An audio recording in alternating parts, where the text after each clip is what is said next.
good morning. Welcome to Matenaer On Air. Jane Matenaer, Greg Bach, and Calvin Butenoff coming to you live from our studio here at Radio Park in Racine. You can join us. Call or text. The number is the same, 855-752-4842. Leave a comment if you're watching on the live stream on Facebook, YouTube, and what used to be Twitter. Dan Schaefer, Civic Media's political editor and the creator of the multi-award-winning Recombobulation Area, will be here for hour number 2. He has What do you a new think column. we're going to talk about? Yeah, he's got a new column in the Recombob area, and it's making some waves. Yeah. Oh, yeah.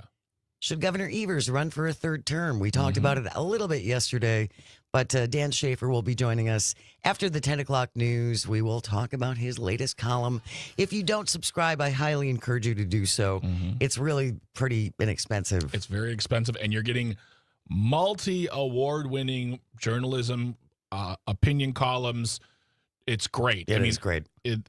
Like I've said before, if they never won an award before this year, they'd still be a multi-award because they won like 4 or 5 this year. Yeah, it's pretty impressive. Yeah. So, yep, Dan Schaefer joining us in hour number 2. Also in hour number 2, as we tend to do after the 10:30 news, It's a good rhyme. we like to do a little audio sorbet segment. It's what we call it anyway. It's a chance to get away from the news and take a breath and just talk about the sillier things, Yeah. lighter things. Whether or not this is going to be light or not, because you and Calvin got into it pretty good, last week? I think we were talking about this off the air. Yeah. Today's audio sorbet will be day versus night weddings. Yeah. When should we be celebrating weddings? Yeah. Daytime only, according to one person that's sitting across from me, or at nighttime, according to the person sitting in the producer's booth. Day versus night weddings. That's audio sorbet after 10:30, and we'll wrap up the show as we always do with This Shouldn't Be a Thing around 10:51. Today it's the You Dirty Rat edition. Stay tuned for that. There's a visual element as well. Today is the final day of our statewide Text to Win Scotty Summer Contest. So be listening after 11 o'clock for the keyword that you want to text in via the Civic Media app. And then you'll be in the running either for a hot $100 cash, a pair of Milwaukee Brewers Club level tickets, and then everyone who enters in the drawing for one of 2 grand prize trips, either a getaway to Door County or Baraboo, and gas money to get you there. 11 o'clock, 2 o'clock, 4 o'clock. Yeah. Your last shots today. This is the last day of the contest. You could be a winner, just like Rhonda in Madison, listening on WMDX. Dave, who is streaming on WRJN here in Racine, and Colleen, also a winner, listening on WPFP. Ooh. So be ready for that keyword coming up after 11 o'clock. Listen for our voices Yes. in the Tom Hartman Show. Statewide, text to win. Scotty Summer Contest. And then when that all wraps up, we're going to go back to Free Ticket Fridays. So don't go anywhere. With on Brewers Fridays. tickets, and those are Exactly. 4-packs. Yeah, Yes, they are. absolutely. Yes. Okay, we did want to start off with this because, wow, this is quite a reversal. Donald Trump yesterday in a press conference, our president said this, quote, "Our great farmers and people in the hotel and leisure business have been stating that our very aggressive policy on immigration is taking very good long-time workers away from them, with those jobs being almost impossible to replace. In many cases, the criminals allowed into our country by the very stupid Biden administration are applying for those jobs. This is not good. We must protect our farmers, but get the criminals out of the USA. Changes are coming." Obviously, we're talking about the immigration crackdown, mass deportations now. Yep, that's what he campaigned on. They had big signs at the nomination here in Milwaukee. Yeah. Mass deportations now. They wanted to get rid of all the criminals, get rid of all the murders, get rid of all the what you think immigrants are when. Yes, get rid of the criminals. Fine. No one is against that. If they're get rid of them. Cool. But the problem is that people who are here legally, people who have done the work, people who have done it And are even people who are currently in the process of applying for Yes. permanent status, they're showing up at their court hearings in some instances. Yeah. The judge is dismissing the case. They walk outside and they get arrested. I mean, They are trying to use the process that we have in place. Yeah. I don't. We've said this. We've said this before, and the battle cry from the right has always been, well, if you just did it the right way, if you just did it the legal way, people are.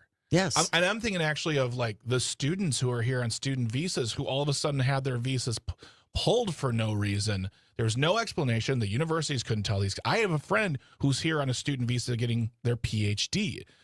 And the look on her face when I saw her the day after was white as a sheet. I bet. Because she had no idea what was going on. The university couldn't tell her anything. She was getting no answers from the government.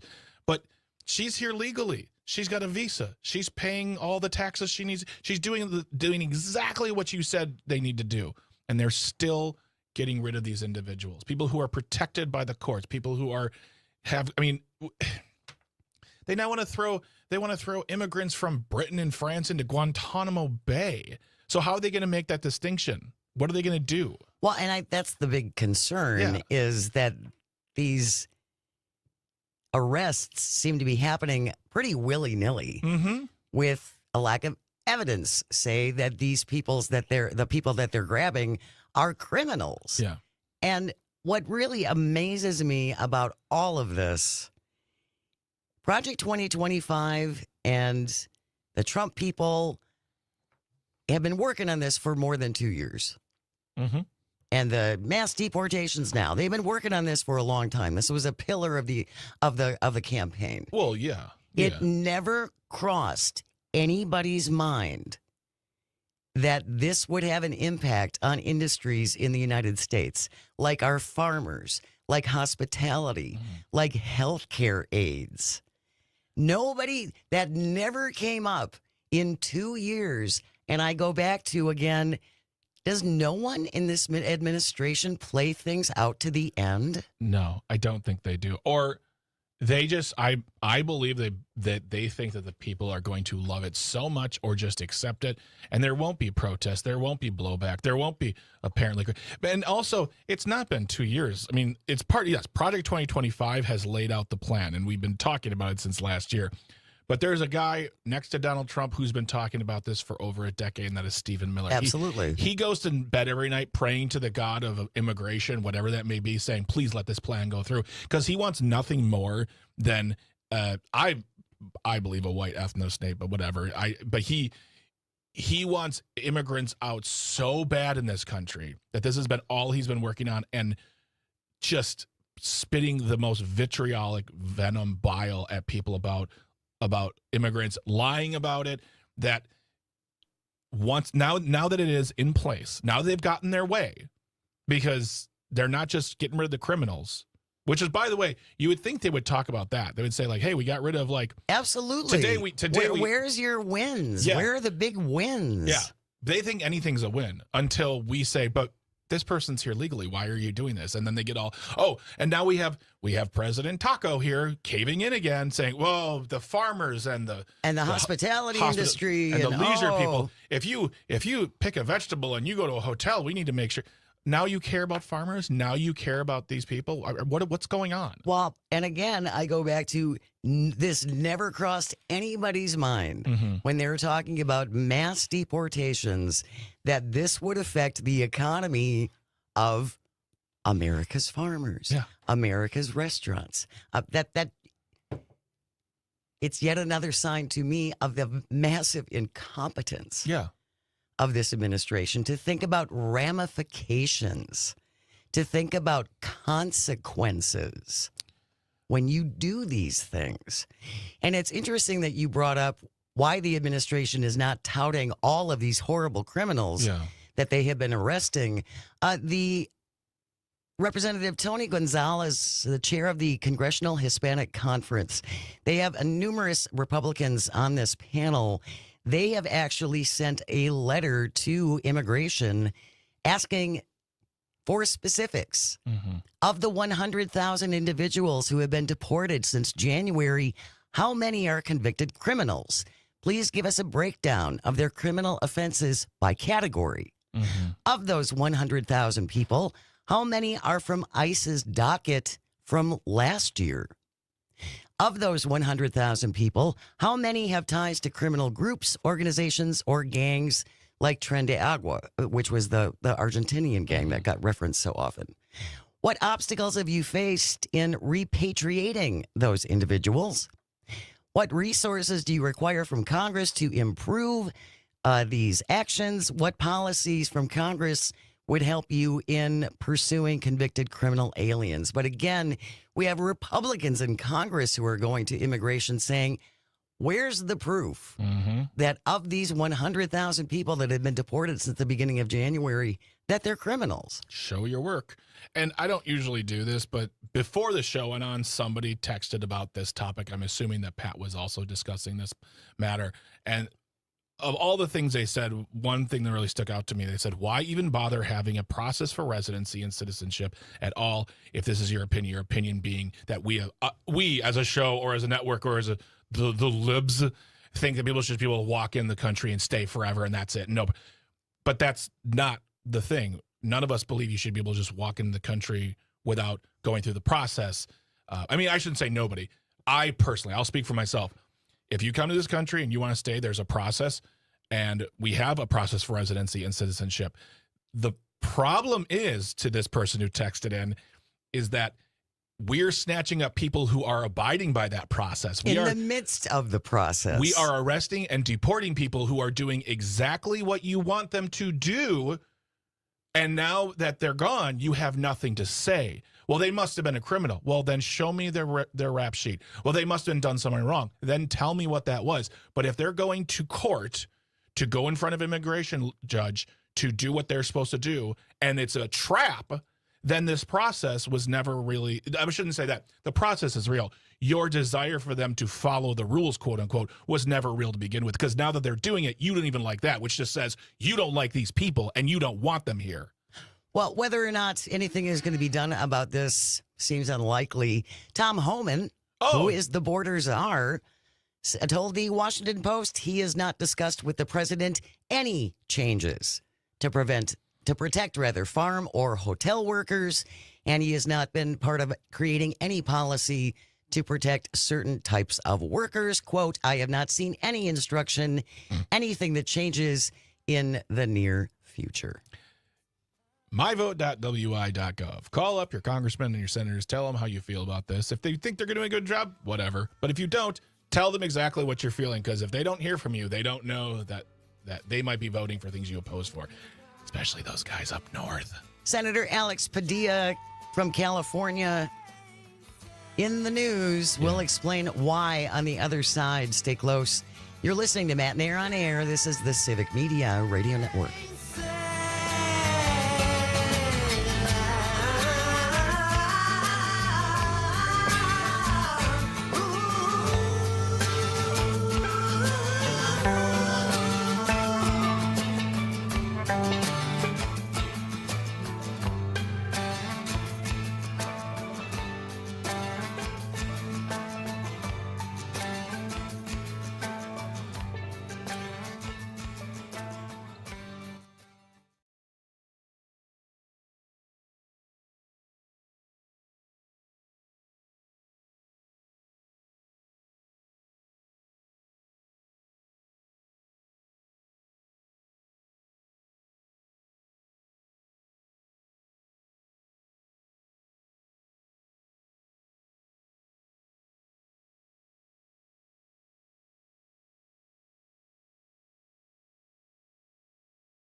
morning and welcome to Matenaer On Air. Jane Matenaer, Greg Bach, Dr. Slide on the board, coming to you from our studio at Radio Park in Racine. You can always join us, call or text.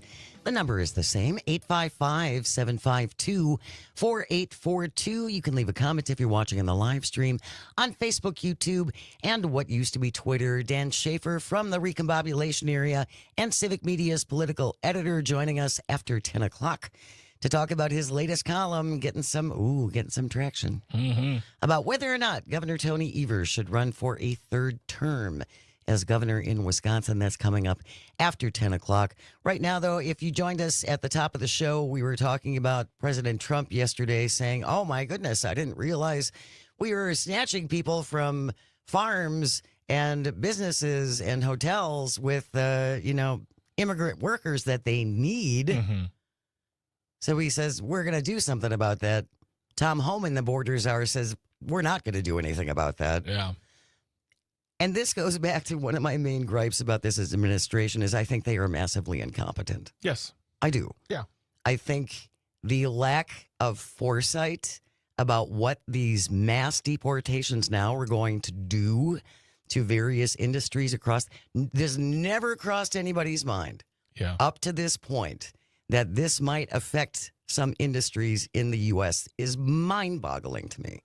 Well, because every time, I mean, they sort of have, if you remember the responses to these questions. I mean, I'm even thinking of someone like Howard Lutnick in front of Congressman Dean, where we were talking about, there's always we can do it here instead. Get Americans to do it. Build it here. Grow it here. Right. Manufacture here. Right. Get Americans to work in the farm. We're going to make bananas. Get people to work in the hotels. That's fine. Just do it in America. America. That's the solve. That's always the solve. It's never, and that is such a brain dead version of isolationism where they think that America is the fix. When America alone. When we are a country.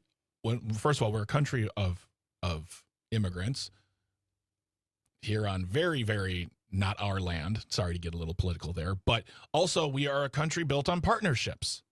We have never thrived in isolationism. We have thrived in partnerships.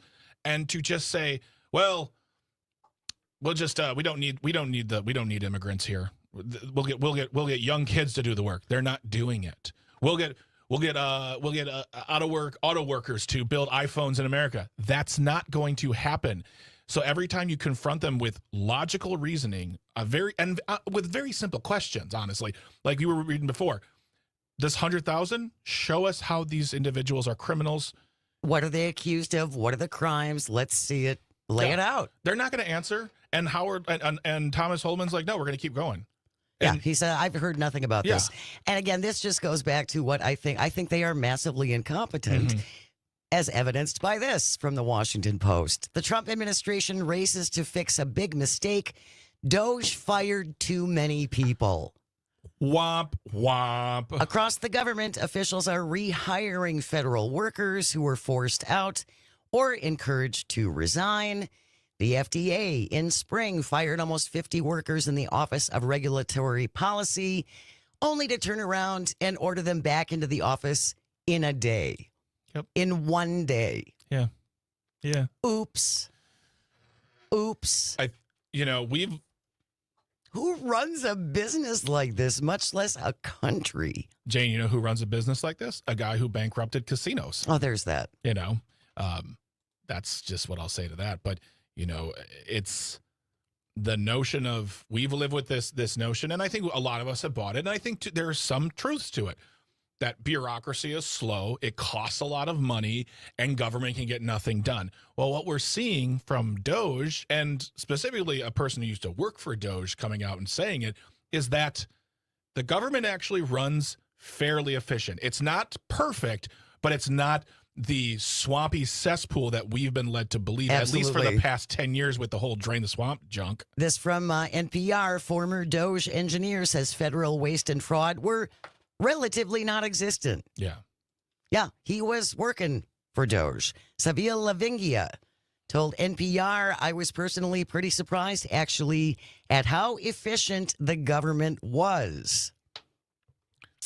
He said the overall message at Doge was a vibe of ask for forgiveness, not permission. And that right there, So Jane? just go and do it. Yes. That right there First. is the answer to the question you've been asking with regard to why did they not have foresight? I don't think they cared about foresight. They wanted forgiveness because this is also a society that with at least with Trump, when he screws up and he says, well, we'll fix it with the farmers and the hotel people are going to say, oh, well then, okay, cool. Now it's done. So all they do is ask for forgiveness. Gene from Eau Claire is on the line. Gene, we got about 90 seconds before we got to go to the news. Thank you for joining us. What did you want to say? I just want to remind people that Trump hired these kind of people the first time he was in. They hired Carl Icahn, who was a corporate raider who almost shut down Uniroyal for the workers' pensions years ago. And I saw him in that office. Yep. Thank you very much. Have a good day. Bye. Appreciate it, Gene. You cut out there a little bit, but thank you. Yeah. Always appreciate from hearing from you. You can always join us as well at 855-752-4842 or leave a comment if you are watching on the live stream. We have news coming up next, and then when we return, Senator Alex Padilla from California, a little run-in yesterday during a press conference with Kristi Noem. We will kick that around on the other side. Stay with us. You are listening to Matenaer On Air on the Civic Media Radio Network. You never realize the way love dies and you crucify its soul. Yeah, till you never realize.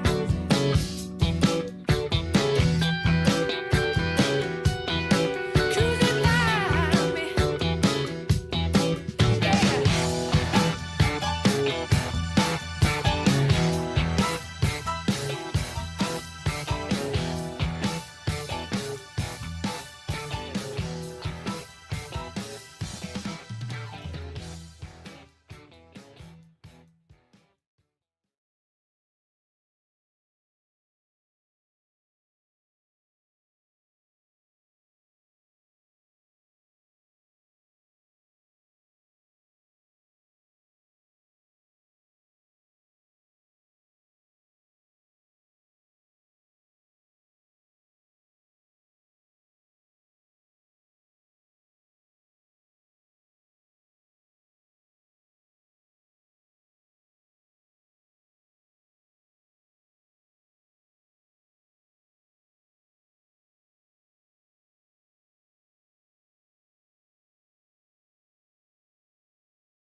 morning and welcome to Matenaer On Air. Jane Matenaer, Greg Bach, Sweet Galby on the board. Coming to you from our studio at Radio Park in Racine. You can join us, call or text at 855-752-4842. Leave a comment if you're watching on the live stream on Facebook, YouTube, and what used to be Twitter. Joining us after the 10 o'clock news, Dan Schaefer, Civic Media's political editor and creator of the multi-award-winning Recombobulation Area. Dan out with a new column this week on whether or not Governor Evers here in Wisconsin should run for a third term. Should be a very interesting discussion. You are more than welcome to take part. That is coming up after 10 o'clock. And just a reminder, too, we got some baseball action coming up later on today. The Brewers hosting the Cardinals. Our broadcast starts at 6:35. You can catch the game tonight on terrestrial radio, on WRCE in Richland Center, WISS in Oshkosh, WRJN here in Racine and Kenosha, WCQM in Park Falls, and WBZH in Hayward. They have Lumberjacks next month. They do. So be listening to the crew host the Cardinals. Our broadcast starts on those stations at 6:35. Can you hear that, Jane? It's the sound of the Brewers going to second place in the division. Huh? Or second place in their division. Wow, that sounds great. That does sound great. Oh, that's a wonderful sound. Let's keep it going, boys. You're very excited about that. Very excited. And Nuke, I'm going to call him Nuke now, the new kid on the mound for the Brewers. The Miz. That's his nickname, the Miz. Mizorowski. Nuke is better. He had a good showing, but then they had to pull him out. Mm-hmm. He had a no-hitter going. Yeah, he did, and that's what we always, when there's always a Pretty no-hitter, exciting. we're like, hey, let's stop this. Yeah, pretty exciting. So go crew, hosting the Cardinals later on today. Our broadcast starts at 6:35. Did want to spend a little time on this, and I'm curious to hear your comments. Again, at 855-752-4842. This from the Washington Post. Democratic senator forcibly removed from DHS news conference as tensions flare. I was scrolling. I was home doing some work yesterday afternoon when this came across. It looked really bad. Yeah, this was all across the visual news. was not good. No, I mean, visually looks awful. But I think that they don't care, I'll give you that. Because I mean we're gonna listen to him talk about it, but it was all across the news, and it was everywhere. Every station was carrying it, and it was just this image of a U.S. senator being forcibly shoved and thrown to the ground and detained and handcuffed for asking questions. And they're gonna paint the narrative. They're going to paint the narrative that he barged in. He rushed the podium. Yeah, there's once again no proof, none whatsoever. Well, and after he was cuffed, he met with Kristi Noem for like 15 minutes. Mm-hmm. And there was also Corey Lewandowski, who was a big part of the first Trump administration, who apparently follows Kristi Noem around like a puppy now. But he was running down the hall saying, "Do not do this. This is a sitting U.S. senator." Corey was? Corey was. Wow. Yeah. They're probably going to fire him for having such, right? vision and We do have a clip sense. from Senator Alex Padilla, again from California, after yesterday's incident. Calvin, let's play that clip, please. So here's what happened. So I'm in the conference room a couple doors down waiting this briefing with representatives of Northern Command. We learned almost on the spot that there's this press conference going on down the hall. Now my briefing is delayed because of the folks in that press conference. From the moment I entered the building, I'm being escorted by a member of the National Guard and an FBI agent. I asked, well, since we're waiting, can we go listen into the press conference? They escort me over to the press conference. They open the door for me. I'm standing in the back, behind the reporters, behind the cameras, just listening in. And at one point, the rhetoric just got to be too much. Not the first time, but the second time the secretary takes it upon herself to say that the Trump administration wants to liberate the people of Los Angeles from the governor and the mayor. It was just too much. And so, yes, I said who I was. I began to ask a question, and it was maybe half a second later before there was multiple agents on me. They shoved me outside. I was trying to both get my question out and not lose my balance. One is telling me, get down on my knees, and the other one's pushing me in a different direction. There was no resistance. To the contrary, I kept asking, why am I being detained? Get down on your knees turns into flat on the floor. I'm trying, but I'm being pushed and pulled in different directions. I'm finally down on the floor. They handcuff me multiple times. Why am I being detained? No response, no response, no response. Finally, minutes later, I guess somebody around the secretary realizes this is the United States Senator. And they come running down the hall and finally say, let him go. Again, the point is, if it can happen to me in that setting, imagine what they're doing to people all around the country. And Aaron, let me also underscore this. It's not just about immigrants' rights, which so many peaceful protesters are shouting about in Los Angeles. It's about all of our rights. It's about all of our rights. That's Senator Alex Padilla speaking to the media after he was at Kristi Noem's press conference yesterday, wanted to ask a question, says he identified himself, at which point, I think they were Homeland Security. I saw FBI, or was too. it FBI as well? Shoved him out of the room, got him down on the ground, cuffed him. Yep. And then, as you just heard, someone apparently said, yeah, don't do that. It's a sitting U.S. Senator. Yeah. And then he met with Kristi Noem for about 15 minutes, apparently, after this happened. But I think that's a really good point that he makes. If they can treat a sitting U.S. Senator like this in public, on camera, what are they doing when they're not in those conditions? How are they treating people when they're not being surveilled? Well, let's just look at what's been happening. I mean, we see ICE agents walking in unidentified, wearing masks, arresting people willy-nilly, throwing them in jail, deporting them. We see, because the thing, and when I want to believe, and I do believe, that when Senator Padilla says, if this can happen to me as a senator, it can happen to all of us. He's not talking about all of the people who voted for Kamala Harris. He's talking about every citizen in this country. Absolutely. And as we have put out many, many times on this show, there comes a time when you're not good enough for them, when you are just expendable. You're not patriotic enough. You're not loyal enough. They'll come knocking on your door. And you will not have the luxury of someone standing over you going, don't do this. They are a U.S. senator or a congressman or a judge. Or, I mean, I see videos of FBI agents undercover getting arrested by cops, and they're saying to them, I'm an FBI agent, and they have to pull the wallet out and get identified. That's after they're in cuffs and they've treated them like garbage. Like, this is happening all the time on the streets. And if it can happen to FBI agents, if it can happen to a U.S. senator, it can happen to any one of us. And there will not be a person shouting, hey, Jane's innocent. She's just here. She was just getting, she was just asking a question.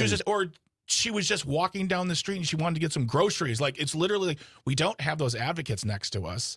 And even if we did have someone who says, because we also see videos where people say, hey, they're not involved. They're innocent. They're this, they're that. The authorities don't care. 855-752-4842. Curious to get your reactions to what happened yesterday with California Senator Alex Padilla. Tony on the live stream says, which side likes these optics more? Dems getting to clearly show the overreach of Trump, or does Trump like looking like a strongman? Well, he certainly loves looking like a strongman. Absolutely. There's no question about that. I've seen the AI imagery that's generated that he posts himself. This is all about looking USA strong, beating the chest and being all freedom. And I think Senator Padilla brought up a really good point as well, in that Kristi Noem is trying to go in there saying, we are rescuing Los Angeles. The governor, the attorney general, the chief of police, the mayor, none of them have requested this additional help from the federal government. The federal government has decided this is what they're going to do. What happened to states' rights? Oh, they love states' rights until they don't. Until they don't. I mean, that goes. I mean, just as a side example, they love the individuality and of the states and the communities and the municipalities too. I've been thinking about Wisconsin here. They love to not be in the way until they want to be in your way. And then they're gonna tell you, well, you need to do this. You need to spend money on this. We're gonna send troops your way because we don't like these people trying to express themselves, bound by the constitutional rights to do so. Alex Padilla, again yesterday, taken to the ground. Yeah, trying to ask Department of Human Services, Kristi Noem, a question during a presser. She was holding a presser. The Trump administration has encouraged federal authorities to exert power over protesters in L.A. The Trump administration says they're rescuing Los Angeles, even though Los Angeles hasn't asked for a rescue. Didn't someone use the term liberating? I feel like someone used the term. I think she said liberating. Yeah. Kristi Noem did. Steve on the text line says, talk about how Trump is taking us back 100 years, attacking civil rights, stealing from Americans, and doing impeachable things with Doge cuts and breaking the emoluments clause. There needs to be more pressure on these Republicans in Congress. They're actively dismantling the republic. They better get some spine soon, or we, the people, won't have a republic. And there is truth to that. And let's also... this isn't a squirrel. This isn't a distraction, but it sort of is too. People protesting is important. People showing up and assembling and speaking their voices that is protected by this Constitution is important. But the sending of National Guards to Los Angeles, to a small portion of Los Angeles. A very small portion, actually. The governor of Texas deploying 5,000 troops throughout the state to protect the way that Florida is talking about this. This is all to distract from the fact that they are gutting Medicaid, gutting Social Security, gutting Medicare, gutting SNAP, taking from us, getting rid of. They're going to raise our taxes like they did, and they're going to walk away with humongous tax breaks. Millionaires and billionaires are going to do that. They're doing this.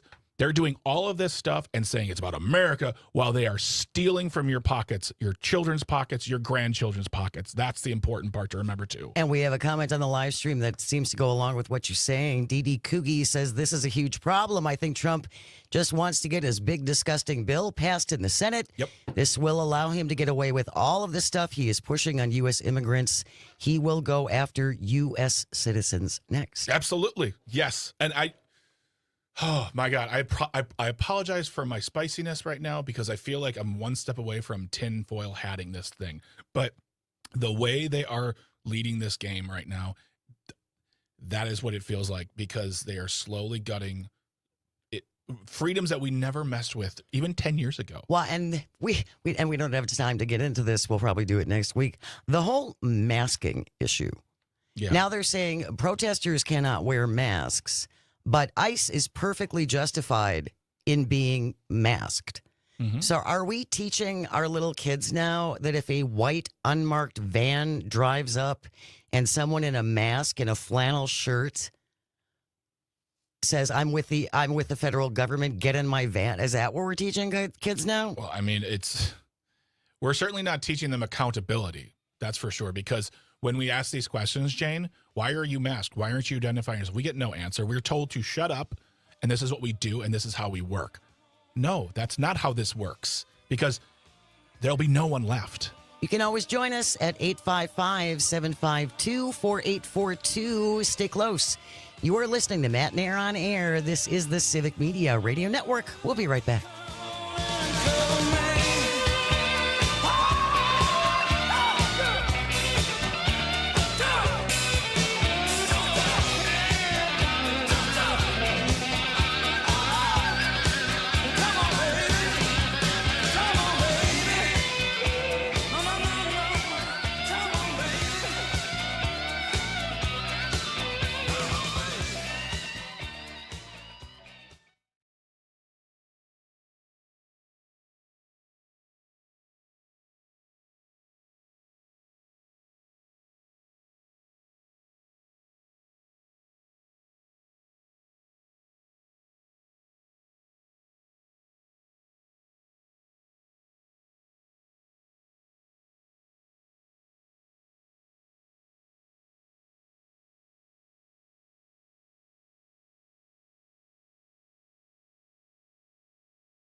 Good morning and welcome to Matenaer On Air. Jane Matenaer, Greg Bach, Dr. Slide on the board. Coming to you from our studio at Radio Park in Racine. You can join us, call, or text. The number is the same, 855-752-4842. You can also leave a comment if you're watching on the live stream on Facebook, YouTube, and what used to be Twitter. Friday, that means Dan Schaefer, Civic Media's political editor and creator of the Recombobulation Area. He is going to be in studio with us after the 10 o'clock news to talk about his latest column, getting some attention, talking about whether or not Governor Tony Evers should run for a third term here in Wisconsin. So I hope you can stick around for that when Dan joins us. Also, a reminder, today is our last day for the statewide Text to Win Scotty Summer Contest. After 11 o'clock, listen for the keyword. You want to text it in using the Civic Media app. Up for grabs, either $100 in hot cash. Or a pair of Milwaukee Brewers Club level tickets. And then everyone is in the running for one of two grand prizes, either a getaway to Door County or a Baraboo and gas money to get you there. So be listening after 11 o'clock for that keyword and get ready to text in and win just like Cheryl and Muscadet. Listening on WRCO. A lot of winners in Muscadet. I feel Yes. like. That's a hotbed of winners. And also Park Falls, too. Yeah. Lots of winners in Park Falls. And Chris from Edgerton, listening on WMDX. Congratulations. You could be a winner as well. Be ready after 11 o'clock. Going to spend just a little bit of time on this before we go to the news. And we did spend a little time on it yesterday, but it still makes me laugh. Republicans... This is the headline from MSNBC. Republicans struggle to defend Trump's parade as tanks roll into D.C. Many GOP officials appear to have no idea what to say about the president's parade, and some won't be there either. Most of the Republicans in Congress are not going to his big ego parade tomorrow. His birthday party. He's throwing himself a birthday party. Yeah, a birthday party, which just happens to coincide with the 250th birthday of the Army. Yeah. We pointed this out before. The Navy's got their 250th anniversary coming up in fall. So do the Marines. Marines are turning 227 this year. I have not seen anything about birthday parties planned for them. Just this one. Yeah. Which coincides with the president's 79th birthday. Is he only 79? I thought he was turning like 200. God, he seems so old. Yeah, I mean, I am really surprised that they're not being told they have to attend or else. I am too. But there's also no like real good reasons either. Like, I got to catch up on the show Poker Face. I got Peacock for the 7-day trial, and I can only get. So I can't. Don't you wonder what their excuses were, though? Oh my gosh, they're Glenn Grothman, you're too busy. There's a pancake breakfast that needs to be pancaked. Derek Van Orden has kids he has to yell at. Derek Van Orden, of all people you would think would be there. He's too busy keeping us up to speed on what's going overseas in Israel and Iran. He's all over that. Ooh, there's tweeting about. It's like so hot and fresh. It's like just smoke coming off that phone. But you may want to call your local Republican representative. How would they do that? You go to myvote.wi.gov. Nice. Ask them, gosh, if we're going to shell out at least $45 million for this vanity exercise tomorrow, you'd think they'd have the courtesy to show up. Yeah. Even Ron Johnson, Wisconsin's senior senator, said, well, it's their 250th birthday. I guess it's kind of a splurge. Ask our Republican representatives about this little $45 million splurge when we're talking about kicking people off Medicaid and the Affordable Care Act, and we can't afford to feed kids, so we got to cut SNAP. But $45 million for this is a good use of American money. Do you know, I would say this, if they were saying, we're going to throw a parade on Saturday, it's going to cost $45 million because we're going to announce that day that we're going to spend $10 billion over 10 years to help veterans, I'd be like, all right, let's celebrate that. Yeah, wouldn't that $45 million be better spent actually doing something directly for our veterans? Absolutely, because something is better than nothing, and that's exactly what they're doing for them. And not only that, they're making it worse by gutting access to the VA. I mean, I've heard, Derek Van Orden said he looks forward to the cuts proposed to the VA, I don't know whether it's cutting it completely or just the cuts, but he said to someone in a hearing that he looks forward to the cuts. Now, just because you're a vet doesn't mean that you automatically love the VA. I know vets There who are vets do who have not issues. like. Nothing. The VA is not perfect. No, it's not. But I think the reason why it's not perfect is because we don't properly invest in it. So, yeah, $45 million on Saturday to watch the troops march up and down the street. And rip up the streets of D.C. Mm-hmm. And by the way, I want like 3 months. I want a report showing how much it actually How much? costs. It's going to be more than $45 million. yeah. John from Oshkosh, listening on WISS, says so much for the appropriation of government spending. Who approved this? Good question, John. Mm-hmm. That's a very valid question, and I think the one big takeaway from this is that the major networks are not carrying this. Nope. Not even Not Fox. even Fox. Not even Fox, the network. Not the news. I'm sure the news station will have it in Fox News, but Fox itself as a network will not have it. And I want to make a point on this, too. This is something he wanted to do in his first term. Yes. And if you want an example on how there are no guardrails, it's this right here. Because when he got in office the first time, the generals, the military, the Pentagon said, no, we're not doing this. This is a waste of resources, a waste of time. No. Now it's happening because there are no guardrails. The generals are silent because they're afraid for their jobs. Or they removed them already. Exactly. So, yeah, this is a perfect example on why guardrails and checks and balances matter. And I think there's going to be a whole lot more attention tomorrow on all of the other protests that are happening around the country. Yeah. As opposed to what's going to be rolling down the streets in D.C. And there's a 45% chance of rain in D.C. Oh, that would be a real shame. News is coming up next, and then Dan Schaefer will be here to help us recombobulate. Stay close. You are listening to Matenaer On Air on the Civic Media Radio Network.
now a state representative. But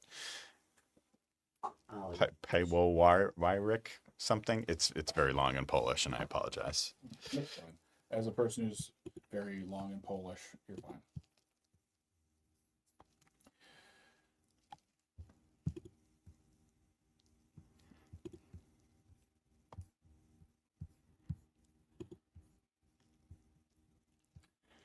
Calvin? Oh, shoot this.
Tell me if your volume is good or not. Okay.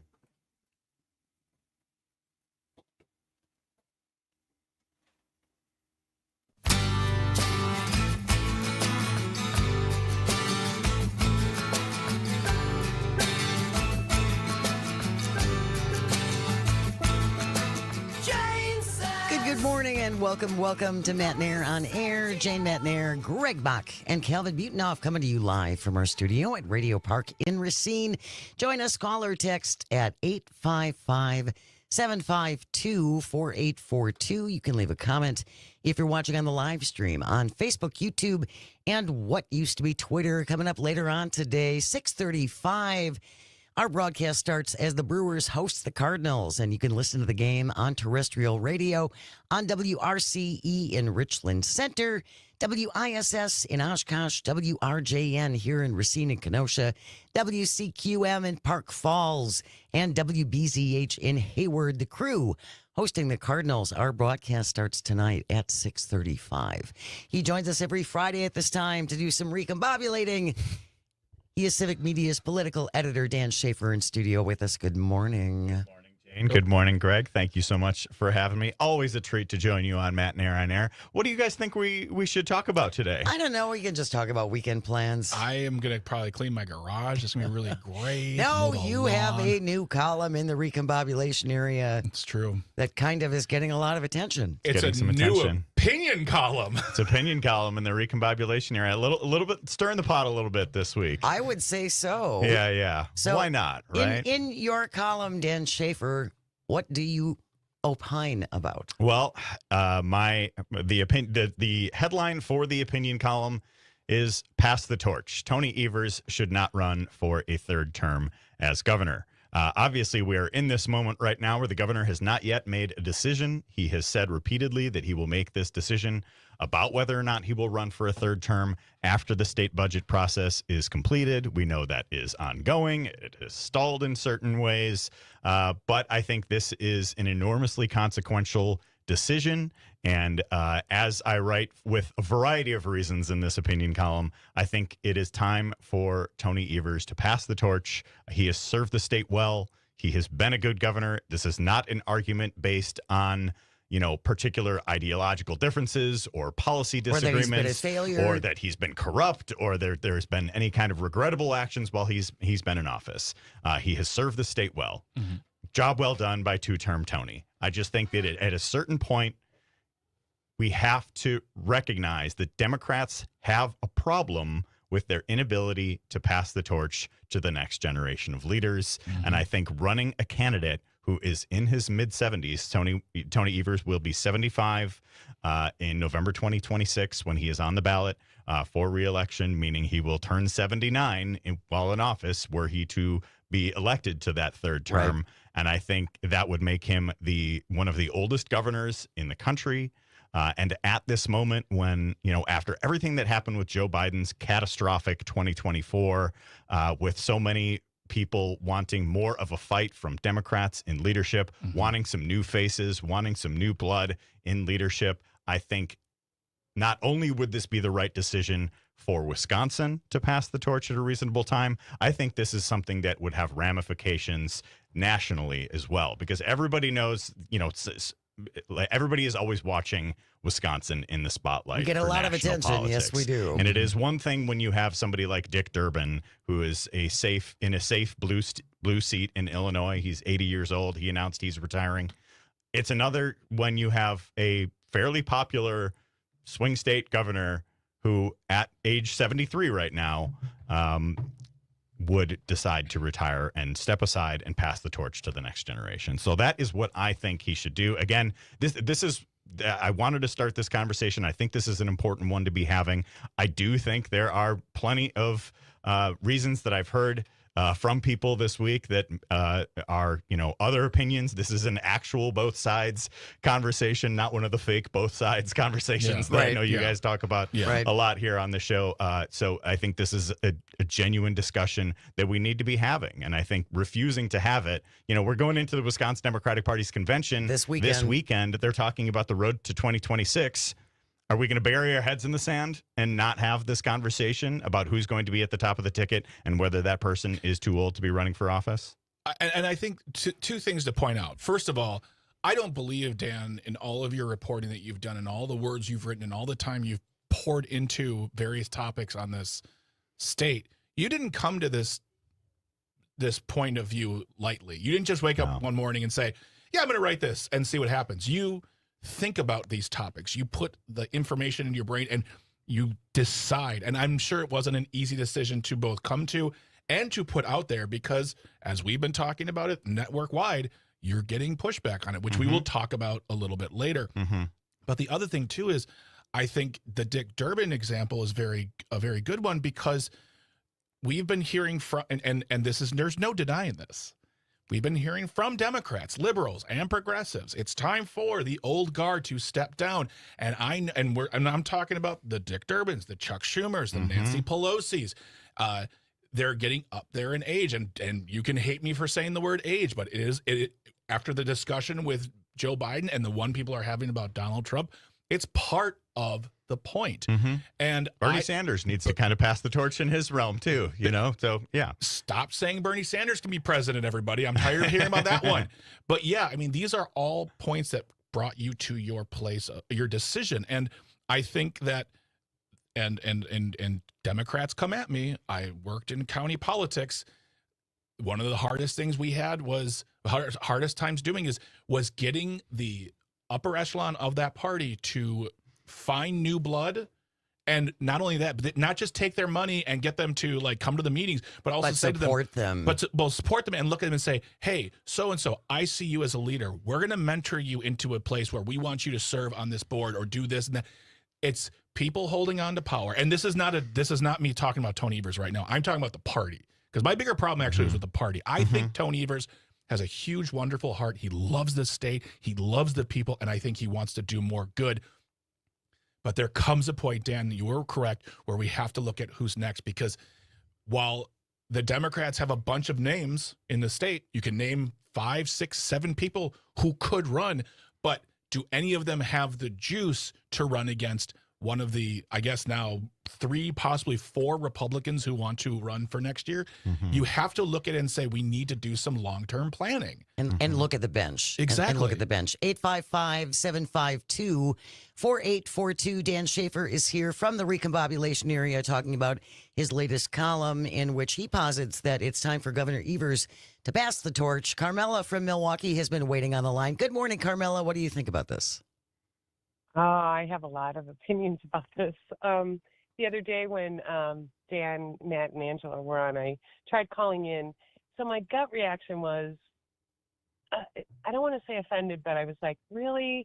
Every time, I feel like the Democrats, want to move forward and with their messaging, and that was the big thing we got from the last election, that MAGA and Republicans, they all had the same messaging, and then we seem to take a step back.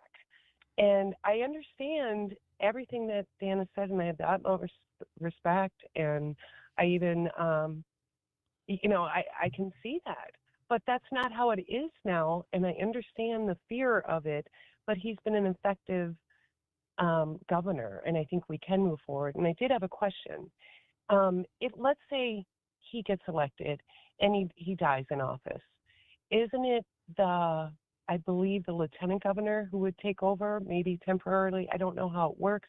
Yep. But then That's how it would work. The governor is elected separately. Mm-hmm. So we've elected that person.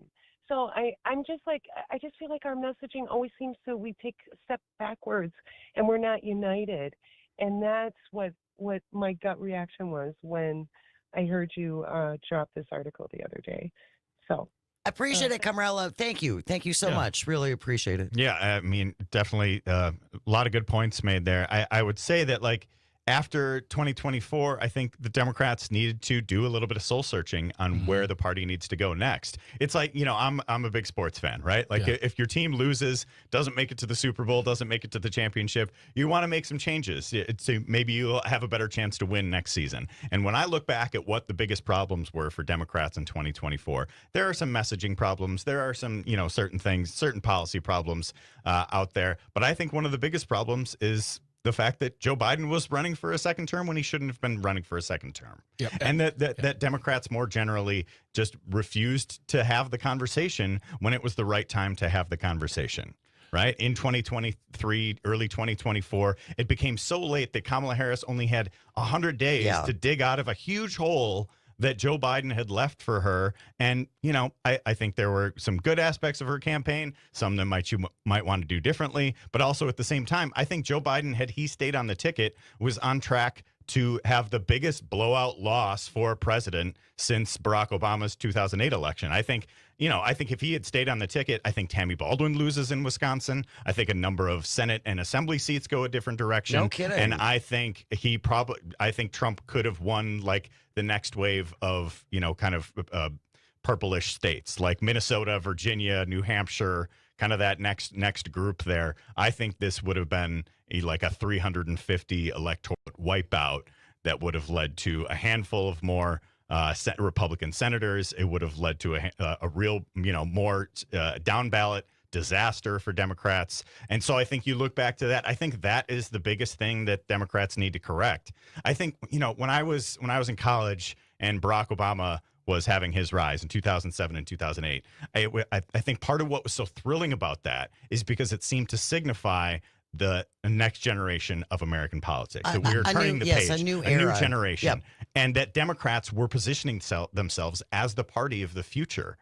I don't think anybody's saying that about Democrats right now. I don't think you could even reasonably make that argument about Democrats right now.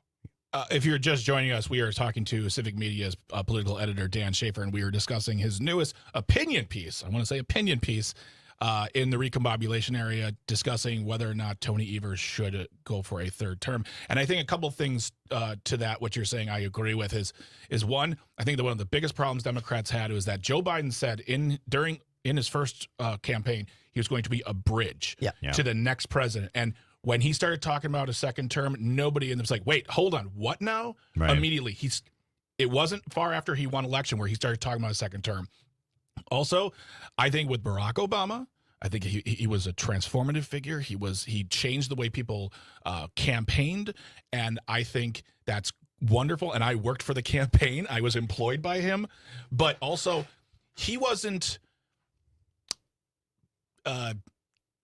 I don't know what the word is. He showed up. He ran for office. He came in and he said, "This is who I am," and the Democrats embraced him. They love it. But they weren't looking at the prospects like you do in baseball. Right. And people thought, well, we have Barack Obama, so everything's going to be different now because we have Barack Obama, and all the other candidates will be exactly like. No, they're not. And then finally, in the talk about what could have happened in the 2024 election if Joe Biden would have stayed on, not only did Tammy Baldwin, not only would she have lost most likely, she barely won this time.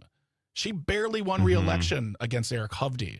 And I think that does make a good point that if Joe Biden was on the ballot, it would have been worse. And also, whatever win Tony Evers got in 2022, that doesn't guarantee a blowout victory next year anyway. So Third term is tough. Yep. Third term is tough. We're going to continue our conversation with Dan Schaefer, Civic Media's political editor and creator of the Recombobulation Area. Gene and Andrew, I see you there. We will take you on the other side. Stay close.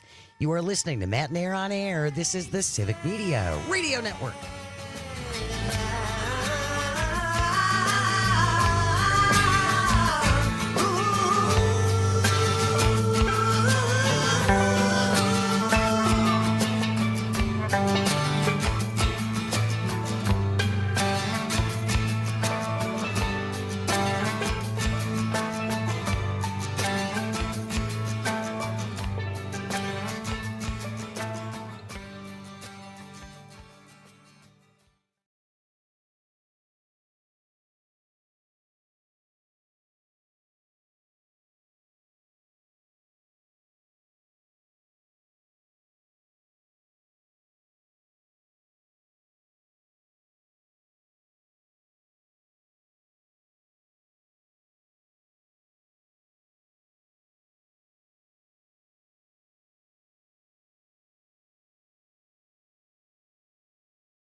Welcome back to Matenaer On Air. Jane Matenaer, Greg Bach, Dr. Slide on the board, coming to you from our studio at Radio Park in Racine. You can join us. Call or text at 855-752-4842. You can also leave a comment if you're watching on the live stream on Facebook, YouTube, and what used to be Twitter. He is Civic Media's political editor, the creator of the multi-award-winning Recombobulation Area, and we are talking about his recent column, Opinion Column, Yes. to which we are all entitled an opinion on whether or not Governor Tony Evers should seek a third term. I'm going to take a couple of phone calls for people who have been very patient. Gene from Eau Claire, thank you for waiting. Gene, what do you want to say about this? Okay. I've been following our government for years and years and watching the devilization of the word Democrat and liberal and crap like that on all the radio stations. Now, I have to say, Tony Evers, everybody knows Tony Evers. Everybody likes Tony Evers. I live on a side where we don't get all the news. That's why I thought it was such a great thing when Civic Media came on and people were getting the news. Tony Evers has been on our side of the state more than ever in our history, working on roads, visiting with groups, seeing the kids. I mean, everybody knows Tony Evers. And we know what those guys do. Tammy Baldwin may have almost lost before because they were putting the most notorious rotten ads that I've ever seen in my life on Tammy Baldwin. Now, Tony Evers is supported by independents like myself, Democrats, and Republicans. I have not heard anybody run down Tony Evers. I appreciate it, Gene. We got a couple more phone calls that I want to take before we get to Dan's response. Andrew from Madison, thank you for waiting. Andrew, what did you want to say about this? Hi, Dan. First off, thanks for rocking the boat. I really appreciate that. I don't think enough people do that. The Doge cuts just passed the House a day or two ago by a smaller margin than the amount of Democrats who have died in the House in the last 4 months. And Joe Biden, by not stepping down, probably just condemned us to at least 4 years of Trump, maybe worse. And I just can't believe that we're still having this conversation. How many times do we have to make the same mistake before we change course? Thank you. Appreciate it, Andrew. And John from Green Bay, we're going to take you right now. John, thank you for calling. John, what do you want to say about this? Hey, thanks for letting me on. Quick question for Dan. I enjoyed the list that you put the other day, but when we look at, you created a list of Democrats. How did you come about that list? Because I kind of feel that we need people that are going to be more prominent, right? I mean, Sarah Rodriguez, yes, is lieutenant governor, but when was the last lieutenant governor to ascend to the governorship elected? Was it Gaylord Nelson, maybe? I think it's been a while, right? Josh Call certainly has won a state race, but Josh makes Jim Doyle look like Mr. Personality. What is your thought process on how do you get these people into an active role statewide? I'm up in Green Bay. We feel like we're left out. Yeah. I appreciate it, John. Thank you so much. Really appreciate it. Yeah, so the list that I ran through, and this is based on some reporting and some, based on, who I think would be most likely people to run. So the list that I had of potential Democratic candidates, and I think these are all more than qualified candidates. I may favor some over others, but I think the point of this also is to let the voters decide and not, have a hand-picked candidate, because I think Democrats have avoided primaries to their own detriment as well. So the list I had was Attorney General Josh Call, Secretary of State Sarah Godlewski, Lieutenant Governor Sarah Rodriguez, State Senator Kelda Roys, Milwaukee County Executive David Crowley, and soon-to-be former party chair Ben Wickler, and undoubtedly a few more. Yeah. So I think that would be kind of the short list, and you can kind of see it with Wisconsin Democratic Party's most of these candidates on the list have hospitality suites at the Wisconsin Democratic Party's convention this week. Oh, so no it is not kidding. it does not exactly seem like a coincidence that, Sarah Rodriguez and David Crowley and some other folks have these hospitality suites set up for the weekend. And I think they would be on the short list of people who would run ahead. Would Tony Evers not seek a third term? I just think that, the automatic assumption of Tony Evers as the next person to also, one of the big complaints last year during the presidential election was the handing of the torch directly to Kamala Harris with no primary, no chance for anyone to stand up and say, I would like to be elected as well. And I think by saying Tony Evers needs to be the guy, and we need to stand behind Tony, also detracts from that point, or adds to that point, that there are other people out there. If Tony Evers wants to run again, that's fine. But we should in no way, shape, or form be upset about what happened last year and say that people should sit down next year. Let people run. If anyone on that list wants to run, they should run. There should be a primary. We should hear from the people, because a primary will tell us if the side who's voting for, or if the state who wants to employ him likes him, he will make it through and he will be the guy, or he will be the person on the ballot. But we need to have the process as well. You can't complain about what didn't happen last year and be okay with shirking it off next year. That's how I've seen it too. And I think the donor class and the consultant class likes to avoid primaries because then they don't have to spend any money on them. But I think there's also this iron sharpens iron quality of these primaries that makes the candidate stronger. The example I used in the piece is the 2022 Senate race, where all the candidates dropped out before in favor of Mandela Barnes. Right. And then I think Barnes still probably overperformed expectations in that race, but also right after he won that primary, he seemed really flat-footed in responding to the attacks that came from Ron Johnson and his backers. So I think I think it would be a good thing to have primaries. And as so many people are talking about, what's next for the Democratic Party? Where should the party go from here? It's not the consultants who should be making this decision. It's not people who are looking for the next Joe Rogan of the left. It's the voters. It's the people who should be deciding what's next for the Democratic Party, what's next for the country. We have news coming up next, and then when we return, we will lighten it up with a little audio sorbet. Day weddings versus night weddings, the important issues of our day. You're listening to Matenaer On Air. This is the Civic Media Radio Network. Stay with us. I need you to recombobulate me. I want you to recombobulate me. I need you to recombobulate me. Won't somebody recombobulate me?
It's a beautiful night.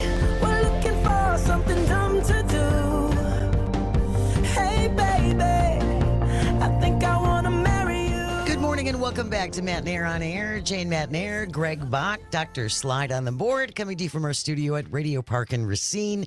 You can join us, call or text. The number is the same, 855-752-4842. That's 855-75-CIVIC.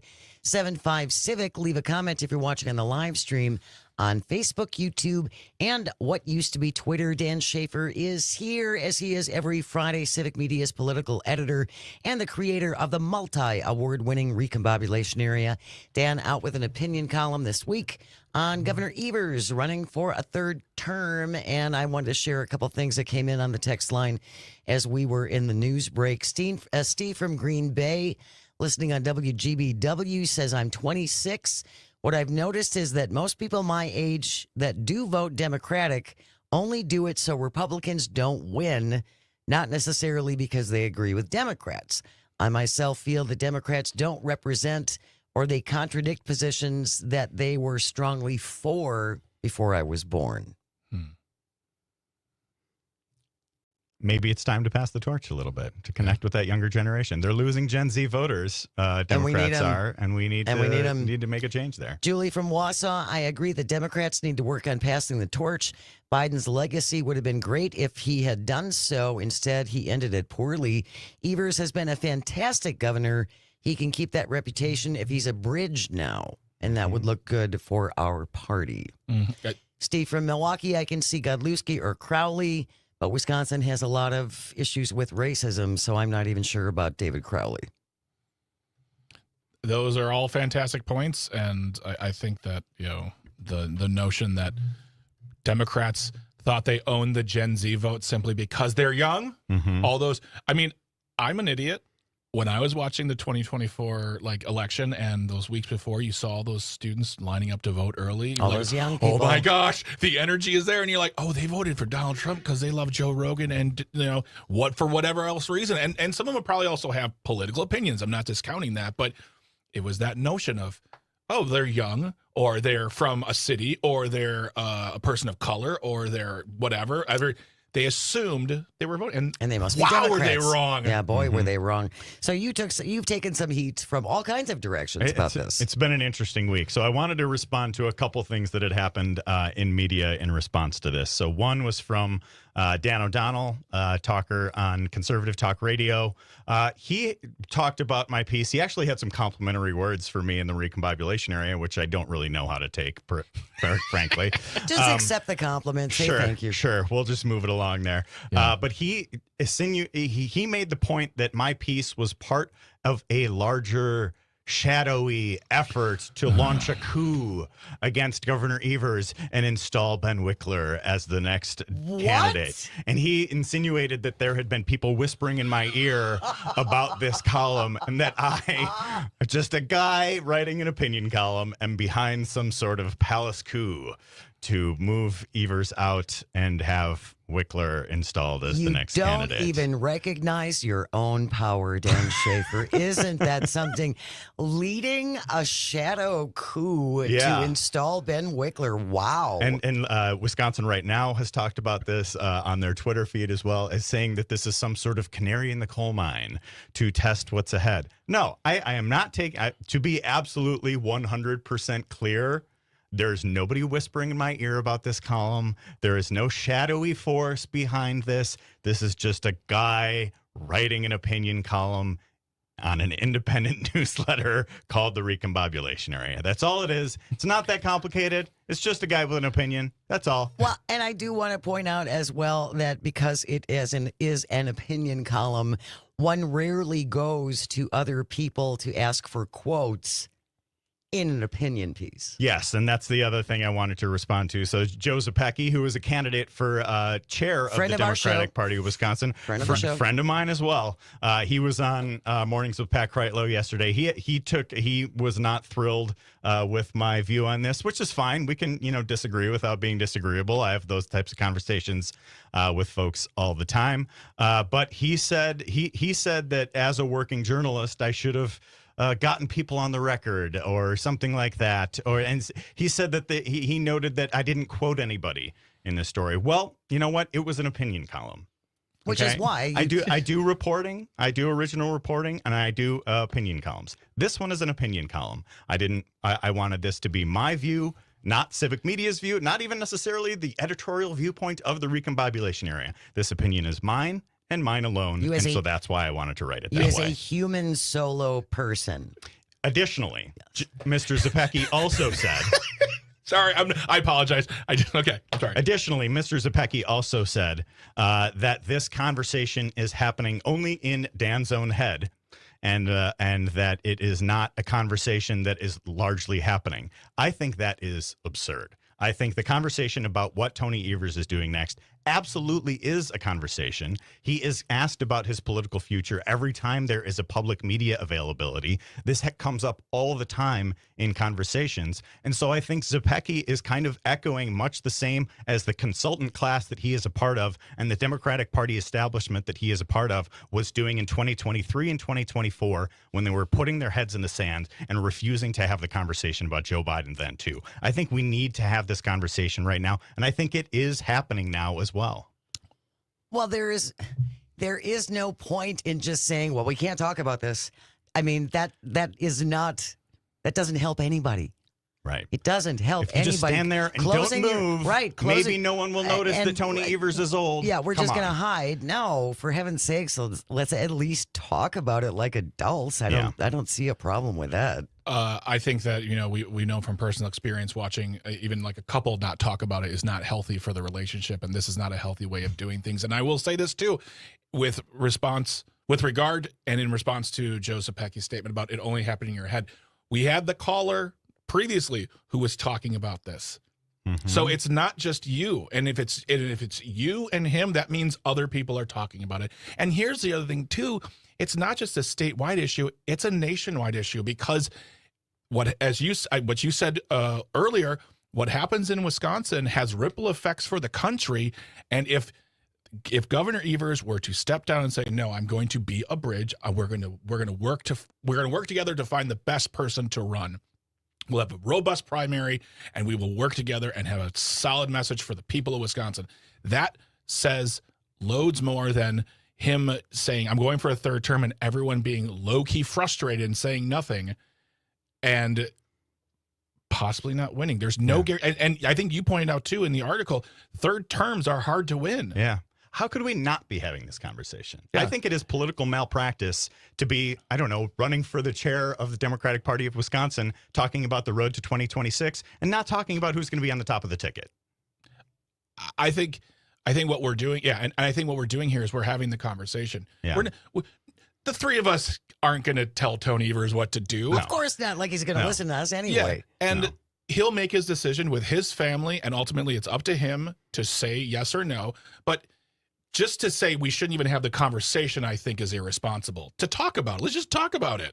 But sorry, I'm a little frustrated with do we maybe need a little sorbet now? Honestly, we got a phone call I want to take. 855-752-4842 if you would like to join this conversation. Troy from Mount Horeb on the line. Good morning, Troy. Thank you for joining us. Hi, thank you for having me. Real quickly, what's the drop dead time frame for Tony to make this decision? Good question, Troy. Appreciate it. Thank you. He said he would make it after the budget process that typically wraps by July 1st. I don't know if that's going to happen. That's not going to happen this year. No. I think, sometimes candidates will announce later in Wisconsin. Ron Johnson typically announces his reelection bids after saying he's not going to run for reelection later in the process. So, there is no real drop dead date. Hard date. Our primaries, part of the problem with this is the primary is in August, which is not the best time to have a primary. I wish it was part of the April spring election. That's a different conversation for a different day, though. Right. Yeah. I think that if he doesn't announce before a full year beforehand, that's going to be detrimental for everybody. Yeah. Because then you're going to have people on this list you talked about who are going to be waiting, and they're going to be wasting their time, their money, and their resources. And then if he announces, then they're like, all right, I'm not going to announce. But if he doesn't announce by fall, people are already a couple steps behind, because I think with Tony Evers, I still think there'll be a primary. Without Tony Evers, it's going to be a big primary. A lot of people are going to run, from the very ridiculous to the very, very competent and able. But there's still going to be, I think, a lot of people running then. And I think that'd be a good thing. Yes. Actually. Yeah. Well, and I think it will be interesting to see who the Republicans decide to bring back. I know that we have a couple, at least two, I think, here in Wisconsin. But they're going to bring Eric Hovde back. You think so? Absolutely. Because Eric can pay for part of it. Yeah, that's they part want of it too. someone Yeah, who's for got sure. some bank so that they don't have to shell out any money, and the candidate can do it at least partially by themselves. I think that's one of their GOP field is bleak right now for Right? them. I mean, Josh Schoeman, terrible candidate. Tom Tiffany, not a strong candidate himself. Not a good fundraiser. He's raised his profile in right wing media, but I don't know if he has a crossover appeal outside of a deep red district at all. I would be. You're going to curious. get like a blue Ozaukee County if Tom Tiffany runs. Well, and I would just be curious to know outside of his district how many people are even familiar with him. Yeah. I mean, he is just. Tom Tiffany has just started talking recently. Like, he was quiet. Like, he was Ron Johnson in his first term. Ron Johnson didn't say a peep in his first term, and Tom Tiffany didn't say a word. And then all of a sudden, it really came up last year. He started popping up more and more in interviews. And you said it to me. It's like, oh, he wants to run for governor. I'm like, that makes total sense. Well, you have to increase your profile. You have to start at least getting some name recognition, and that's why I think partially they will bring Hovde back, because he's already got he's got the name recognition. He's got some name recognition already, and I understand what has he shaved now, so he can start a whole thank God, new series of really searing ads. There are lakes that have not yet been set upon There within, are. the axes which need to be thrown. Yes. And crazy statements to make. So we did have Steve from Milwaukee mentioning Chris Larson.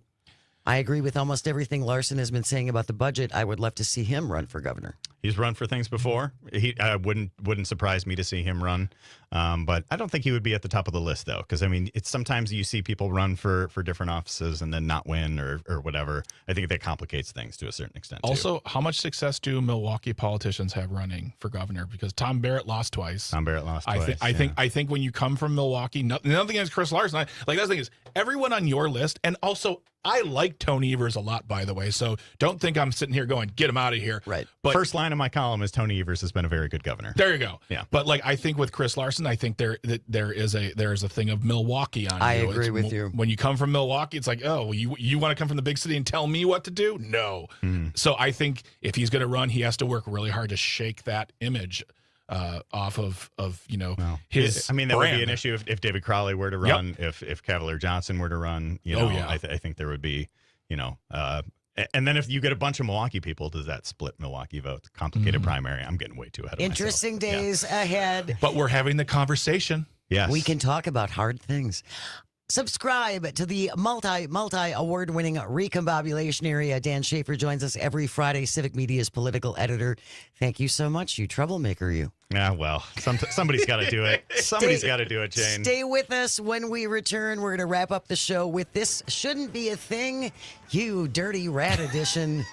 You're listening to Matenaer On Air. This is the Civic Media Radio Network. We will be right back.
Welcome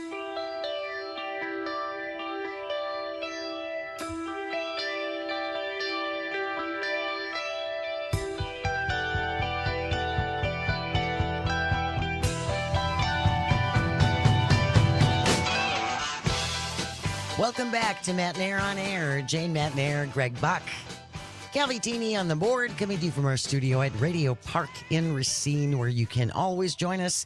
Call or text at 855-752-4842. Leave a comment if you're watching on the live stream on Facebook, YouTube, and what used to be Twitter. Our thanks to Dan Schaefer, Civic Media's political editor and creator of the Recombobulation Area, for joining us, as he always does.